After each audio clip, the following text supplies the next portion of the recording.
Now, this morning, we are joined by CNN correspondent Mike Valerio, who's in Uvalde as the district returns 3 months after the tragedy. Mike, we are really glad you're joining us because you covered the shooting in the days right after it happened. Can you talk about the sentiment, the feel now, almost 4 months later? Sure. Well, I think that it's a sense of being mournfully proud of how far that they've come. I think that, this date here, September 6th, symbolizes that a new chapter needs to begin, but also the beginning of this new school year that so many parents, as you heard at the top of our segment right there, feel as though the school district isn't quite ready for it yet.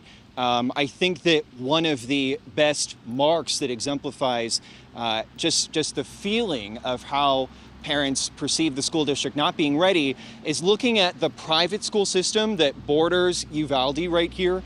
There are now 100 students who are enrolled, for example, in Sacred Heart Catholic private school, and there were about 50 last year. So 30 of the students are coming from Robb Elementary School. They are put into Sacred Heart by scholarships. But the problem that so many parents here in Uvalde face is that it's so expensive, even with some of these scholarships, to enroll their children in private school. So you have working families who need to send their kids back to the public school system. And also there's the option of virtual learning. We have about 136 kids who are virtually learning right now. But as we've heard with all the studies throughout the pandemic with math and reading scores falling precipitously, parents really find themselves in a bind. So it's this feeling that they've managed to get to this point, but there are still so many worries about what has happened with the school system.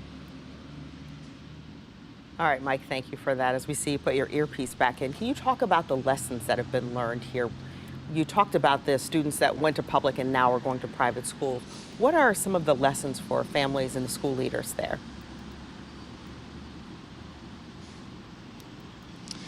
Well, yeah, and again, thank you for dealing with the sound issues. We certainly apologize for that. I think that the lessons that have been learned are certainly to go in immediately to neutralize a shooter. And what you sense here when you're on the ground in Uvalde is that there are still a multitude of police officers who are part of the school security system. And when you talk to parents and even children who we heard from at the top, they say that they're not confident with so many of these officers standing by for more than 70 minutes that they will be able to protect the people who are in the schools. It's certainly an understandable sentiment. So I think that the feeling of lessons learned are that attackers need to be neutralized very quickly, and there isn't, I would say, a sense of satisfaction from a large contingent of families here in Uvalde that members of the school board understand that they need more police officers who will act more quickly. That's why I think you hear for continued calls for more members of the school board and the superintendent himself to lose his job. And before we let you go, can you just talk about the sense of unity there in Texas? We know that we reported earlier, everybody is going to be wearing the same colors today, as really there's just that sense of love being sent to that school district.